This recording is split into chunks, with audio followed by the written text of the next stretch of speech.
Yeah, so I want to share a story with you, and then I'm going to give you a document of how you can hire.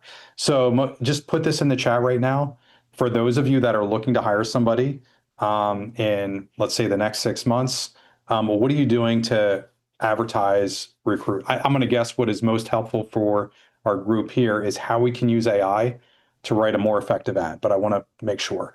So what are you doing right now? How do you plan on hiring that? If you're hiring today, what are you doing? Are you posting on Indeed, posting on LinkedIn? What are you doing today that's working for you? So Tanya says not enough, just posting on job platforms, Indeed, LinkedIn, and website. Indeed, APTA. Brian, we have an internal recruiter with our partnership, right? LinkedIn website recruiters, Indeed, LinkedIn, APTA, LinkedIn schools, current. All right. So, all right. Word of mouth, Indeed. Great. It seems like most of us are advertising. So what I can do is I'll walk you through a simple way. I taught a course on how to hire. Justin Pizik is an owner, private practice owner up in Boston, Massachusetts area. And Justin took what I did and then took it to a whole other level. He created a 73-page doc. We'll share that with everybody here. He shared it on the podcast. He's been amazingly generous with what he figured out. But I'm going to show you how I would write an advertisement using what Justin did. The other thing that I can share, so yes or no, would that be helpful to you? Showing how you can write a better ad. Just a quick, great. Okay, cool. The next thing is so I was at a breakthrough event, and I remember Rob Jordan shared this. And he was like, hey, you can go to your state licensing board and buy a list of every single licensed physical therapist and PTA in your state. And I was like, get out of here. Like that can't. And I love buying mailing lists. And I was like, I can't believe that. So I went to Pennsylvania and we developed a new project that we just rolled out. But I was able to buy 25,000 licensed physical therapists and PTAs in the state of Pennsylvania. Then we segmented that list. Would it be helpful if I showed you how we're doing that project as well? That is a direct mail project. Got a couple yeses coming through. One exclamation point. Okay, great. So let me open this up. Just give me a second here.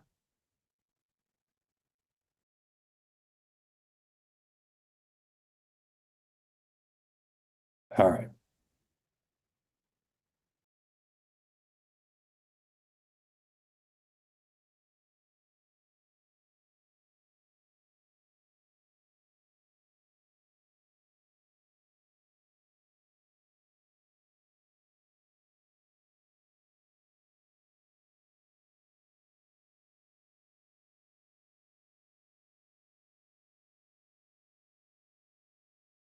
All right. I'm just sorting out I don't think you want to see all of my projects here.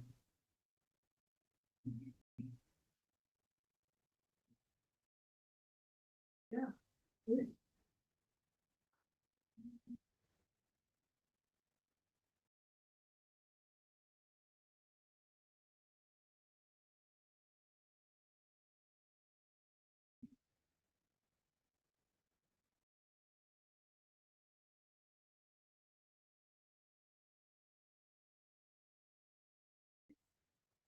All right. I'm going to share the link for this right now. So this will be highly distracting, but super helpful. Here is the link in the chat right now. I just shared, there's a 73-page document that Justin put together on writing an ad to hire. Now, he went through our information, how to write a better hiring ad. And what we had taught previously is the first thing that we do is we put together a scorecard. Scorecards are from the book Who by Randy Street and Jeff Smart. And they basically indicate that when you're hiring, it's the first part of the hiring process that we always go through, but you clearly establish what the role and expectations are, how you're going to measure success or failure within the role. So when we're hiring a physical therapist, we'll put together a scorecard. This is something else I've shared in a million Chad, places. really quick, that link is not working. I tried to reshare it because you sent it to host and panelist. Yep. I don't know if So you can try. what you can do is Justin has an episode, or you can grab it from the Inside Circle. If you can get the link that way, that would be probably a shareable link, All right. please. Great. So what we do first is we create the scorecard. So then we go through and like how we think about metrics for a physical therapist. Most of us will have something around visit expectation, or maybe we're thinking about units per week and total billings, or whatever that looks like for you, right? Your business math side of the equation. We add in something else, which is graduation rate, right? As practices, we're constantly trying to balance these two things. One is helping people in relationships, right? Like thinking about, and most of us are very good at this, right? We just want to help people. We would waive a copay. We would waive a, negotiate down a deductible payment. We would basically give away our care. That's kind of what we're doing as an industry, right? We give raises unchecked, right? Just to keep it, we're people pleasers. The other side is business math. Our scorecard reflects both of those, right? So we want a high graduation rate, which reflects on the therapist ability to create relationships with people where they follow through on their plan of care. And why does that help? Well, ultimately, those people come back to us again in the future, and we get word of mouth referrals from them. And the on the other end, we have production. So this is the person that there is keeping their schedule full. We know for us, I mean, off the top of my head, we bill out based on our fee schedule $15,500 a week. That is our break even point. That allows us to collect $4,300, and that covers the cost, the employment cost plus the space and equipment cost, and all the other overhead that goes with providing that our cost of care, right? So we have those two things on our scorecard. We then feed that scorecard. That was step number one, establish a scorecard. Step number two is we feed it into Claude with instructions on how to write an ad. The very first thing that I taught in the past was to teach or to share what exactly you're looking for as a therapist. Most of us don't do that in our ads. I mean, you can go to APTA or any other job board and just read through almost everybody, in the title, they just say physical therapist. And then in the body copy, they talk about themselves, we're a healthcare system. We have this many locations. We serve this many people each year. So they talk about themselves right away. What we want to do in our ad is we want to talk about the person that we're trying to attract. Share our scorecard. Brian, you absolutely have it. But yes, I'm sure we can find that as well. We'll get that to everybody today. Let me write that down and I'll make sure we share that out. All right. So let's just run through this live.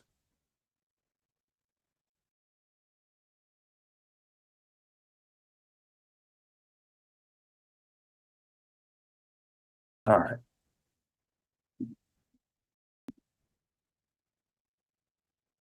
Share my screen again.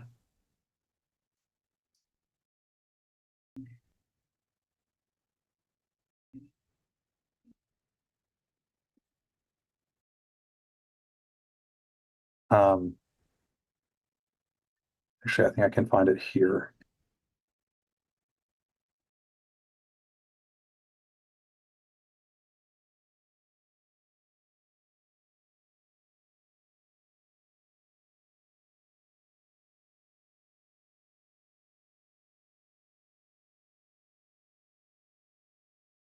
Oh, that's weird.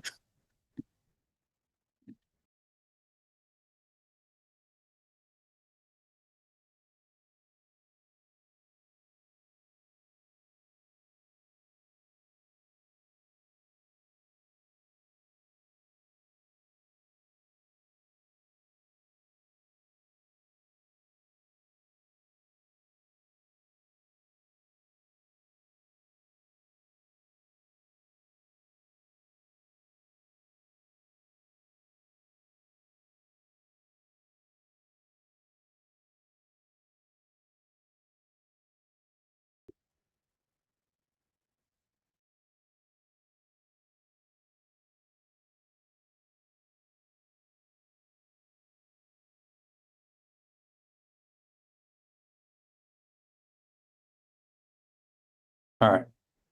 So simple prompt, use the attached document. You are Chad Mandelman Gilbert PT. That's funny. Write a one ad to post on Indeed for a full-time physical therapist at your Hershey location.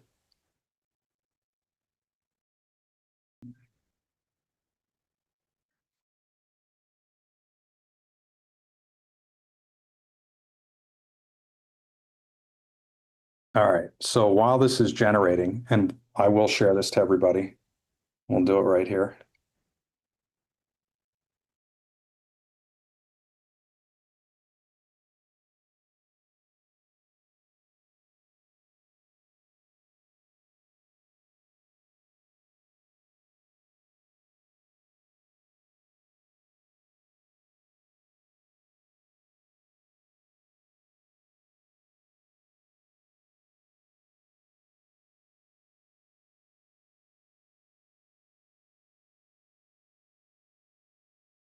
Pretty good. All right. And I'm going to start talking about our project. We, in some of our clinics, like you mentioned, I mean, we have clinics where we have a capacity to treat more, right? Underutilized schedules. And we have clinics that we're booked out. We have a waiting list. And we really need to hire. And that both of those situations cost us quite a bit of money. And what we started thinking about is, and you just saw here, everybody is competing on Indeed, right? So there's a shortfall. We're graduating 12,000 a year. The shortfall is 18,000 a year from our research, right? That I shared earlier today. There's a lot of competition for not a lot of people. And we can do things that are longer term, right? Like, so we have an aid program that young aspiring physical therapists can either volunteer or work here over the summer on breaks, et cetera. And we've had people do that as an aid and ultimately work their way up and become a DPT with us and a clinical director, team leader, clinical director, and then ultimately a partner as well, right? Go the whole way up that ladder. Yes, we do that, but for most of us, we want to solve the problem as quickly as possible. What I did was I threw the problem into Claude and said, help me solve this. And what it recommended was buying that list that Rob Jordan had recommended and then creating a 3-step direct mail piece. So what we did to test this last quarter is we mailed roughly 300 licensed physical therapists in the 6 to 8 counties that are here in central Pennsylvania where our clinics are. And we offered a spot, and you can steal this idea and run with it. We offered a scholarship to our next COMT course, which happened back in September. We had applications come through. We got to pick one. The best application, that person came through. They did really well. We asked them, how are you going to use this to further your career? How is this going to help you help more people in your area? And we really wanted to get a firm understanding of who, the applicants were. So now we had people applying to do the COMT. What that's going to do is create, long-term relationships over the course of the licensed physical therapist in our area. You could do that fairly quick and easy. And we, ended up just using Claude to write a 3-step direct mail campaign and send that out. Now we include, pictures of the course and everything else, but they get the Con Ed units and very quick and easy way if you're hosting, a Con Ed course, whether it's manual therapy or dry needling, or, we just had Doug from Run DNA come through. We've had, Mark and the team from Light Force Laser come through. We're rolling out New Fit. Anytime you're bringing somebody in your clinic for Con Ed, you can do that. Here, I'll share this with everybody right now.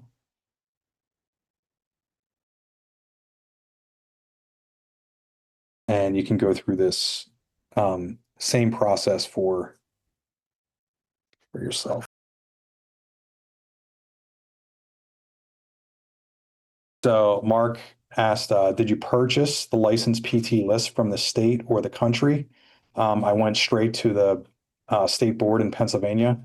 The entire list for 25,000 licensees in Pennsylvania was $170. Most states are similar.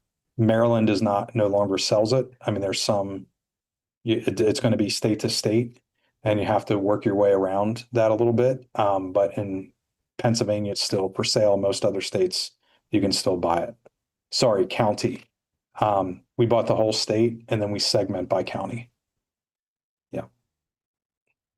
Thank you for the correction there. My fault. So New York State does not. There are some workarounds. We use Data Axle. So, for example, Pennsylvania no longer include. So they include the licensee name, the license number, which is insane, the original date of issuance, and the date of expiration, date of last renewal. They just removed in the last 6 months the address. So I don't know if you saw this gentleman walk in. That's my second oldest son. He is in another office right here, and we use Data Axle. It's $12 a month, and he just does a reverse lookup on all the licensees. So in New York State, or if you're in another Maryland, if you're in another state that doesn't offer it, there's typically some workaround that you can do with Data Axle or ZoomInfo or another one of the licensees. That would be a problem that I would throw into Claude or Grok or Chat to Gemini to solve. I don't know about Texas. I'm going to guess if anybody does, Texas probably gives you everything. Yep. Awesome. Any other questions on hiring before we move on to the next session here?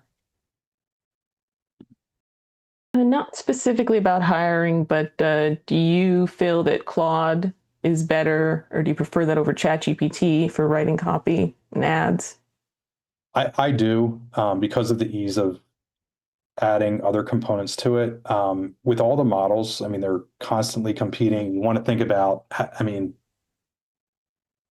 if you get into the details of how the knowledge base of the AI, where it comes from, I just agree a lot more with how Claude will go out and source information.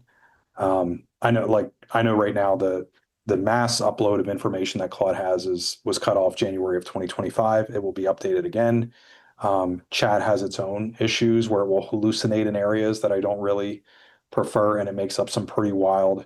But just from experience of writing copy, like if I'm writing a want ad or I'm writing copy to go directly to the consumer, like a video script or anything like that, I prefer Claude, and it's easier to organize into. I mean, you can see how, I've organized into projects. It maintains all artifacts, everything else that I would want. It's just easier to work with. But you can see across the top here, I have Grok, Gemini as well. I mean, I'm working in all of these. I have another screen where Chat is on also, but I'm just not using Chat for anything outside of just pure creation and mind mapping. Okay. Another question, what do you think PTs care most about besides pay? What incentives work with PTs? Yeah, great question. So this is something that I worked through a long conversation with AI. We want to compete where others can't. So mentorship comes up as number one, right? So here's the other thing that like dissuades a lot. First of all, realize that it's very competitive in trying to attract somebody for a licensure. So we know that if they have very high student debt, it's going to be tough, right? So they can do travel, they can do likely home health, or they can work in acute care and easily make $20,000 more a year than what they're going to make in outpatient. So that even greater minimizes some of the supply that we have in outpatient PT. Mentorship in the group that wants to follow their passion and truly work. We know like 54% of all licensed DPT graduates want to work in outpatient, but some just can't afford to. So for those that do, from our surveys and what we see nationally, mentorship is number one. They don't want to feel like they just don't have support, right? So they don't want to like have a difficult patient and they don't have somebody to run this by right away. And we all know situations where companies are throwing a brand new grad into like a clinical director role, and it's really one therapist, in 1,200 square feet, and they're completely, um, thanks, and they're completely out on their own without any,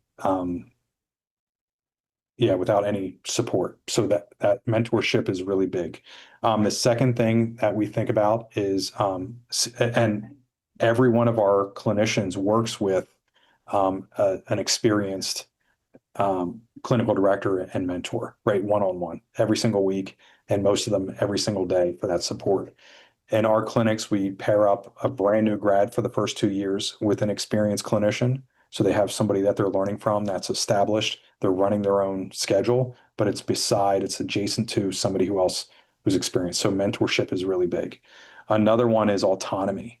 So we create a career ladder, and we've had aides go the whole way through the career ladder where they started with us as an undergrad aide. They then went to DPT school, came back, became a DPT with us. Then they became a team leader. So it's usually themselves and another DPT, or themselves and a PTA and potentially an aide. Then they ascended into clinical director. Then they ascended into partnership. So I would think about, what does your career ladder look like? If you can offer one, like showing the next step, I think is really important as well. And the third thing that I'll get, which is commonly overlooked, but it's prevalent in Justin's paper, and he talked a lot about this on the podcast, is purpose. We talk about flipping the pyramid all the time. If you find me on Facebook, last week I got a call from a father who, and I think this is what most of us live for, but it was a call from a father, and he said, "Hey, I'll use the name Troy just to protect his anonymity, but I talked with you like 3 months ago, and if you remember, we were talking about my 11-year-old son, and we had taken him to a surgeon who said that he was bow-legged and he needed a bilateral tibial osteotomy. And we wanted your opinion. And I had treated the patient's grandmother years ago.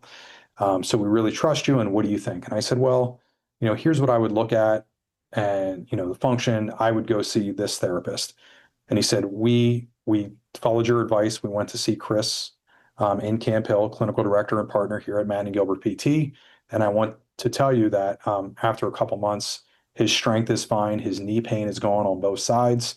We just went back to the surgeon. They did another X-ray, show that or imaging to show that he had healing of his knee condition, and that he no longer is a candidate for surgery." And he said the surgeon was a little short with us. And so this dad called me and said this, and it just, it made my day. I think most of us we underplay the real purpose that we have, right? Flipping that pyramid, making conservative care first, canceling the surgery when it's unnecessary or unneeded. And for us, we celebrate those wins every single week in our staff meeting. When we have a patient who cancels or who leaves us a really good review, a 5-star review about, how their life was transformed, we make sure we celebrate that all the time. And I think that's one of those like intangibles that we commonly overlook. Our best office, and I travel around to our weekly staff meeting, they open every weekly staff meeting with 15 minutes of wins, where it's the team recognizing each other for things that they've done to help flip the healthcare pyramid. I would make that a pretty big point.